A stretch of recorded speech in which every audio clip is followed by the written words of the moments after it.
बहुत समय पहले एक छोटे से गांव में रामू नाम का किसान रहता था। उसका जीवन किसी बड़े आदमी जैसा नहीं था। उसके पास ना बड़ी जमीन थी, ना बहुत पैसा, ना ही कोई बड़ी पहचान। लेकिन उसके पास एक चीज थी जो उसे गांव के बाकी लोगों से अलग बनाती थी, उसका दिल।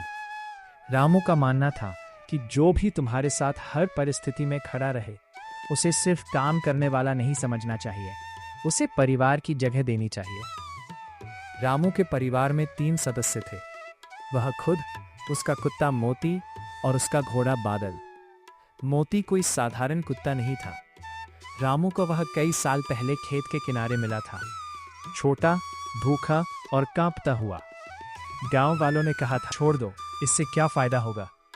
लेकिन रामू उसे घर ले आया। उसी तरह बादल भी रामू के पास तब आया था जब कोई उसे खरीदना नहीं चाहता था। वह कमजोर था, इसलिए लोगों को लगता था कि उससे काम नहीं होगा। लेकिन रामू ने दोनों को अपनाया। दिन गुजरते गए, समय बदलता गया। जो कुत्ता कभी मुश्किल से चल पाता था, वही मोती अब हर वक्त रामू के साथ रहता था। और जो घोड़ा कमजोर समझा गया था, वही बादल खेत का सबसे भरोसेमंद साथी बन गया। हर सुबह रामू उठता, सबसे पहले दोनों के पास जाता। अरे मेरे साथियों, उठो, सूरज हमसे पहले काम शुरू कर देगा। तुम दोनों को देखकर लगता है जैसे मेरे घर में कोई कमी ही नहीं। गांव के लोग कई बार उसे देखकर हंसते थे। उन्हें लगता था कि रामू जरूरत से ज्यादा भावुक है। लेकिन रामू के लिए ये दोनों उसकी मेहनत, उसके अकेलेपन और उसकी उम्मीदों का हिस्सा थे। रात को भी वह दोनों से बातें करता, कभी अपने सपने बताता, कभी अपनी चिंता, और कभी बस चुप बैठा रहता। समय धीरे धीरे आगे बढ़ रहा था, लेकिन इस बार मौसम बदल गया था। बारिश कम हुई, खेत सूखने लगे, रामू की फसल कमजोर पड़ने लगी। अब उसके चेहरे पर पहले जैसी मुस्कान कम दिखती थी। एक दिन वह खेत के किनारे बैठा बहुत देर तक जमीन को देखता रहा। उसके मन में डर था, अगर इस बार फसल खराब हो गई तो अगले साल बीज कहाँ से आएंगे, घर कैसे चलेगा।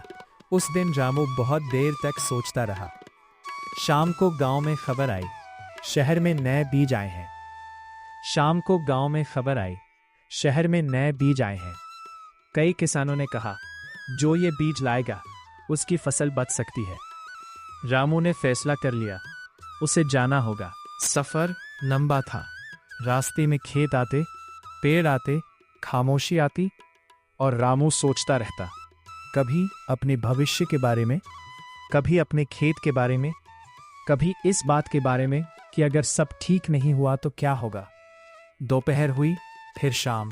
थककर उसने रास्ते में रुकने का फैसला किया। वो पेड़ के नीचे बैठ गया। धीरे धीरे आंख लग गई, लेकिन मोती नहीं सोया। बादल भी खड़ा रहा। रात जितनी शांत दिख रही थी, रात पूरी तरह उतर चुकी थी।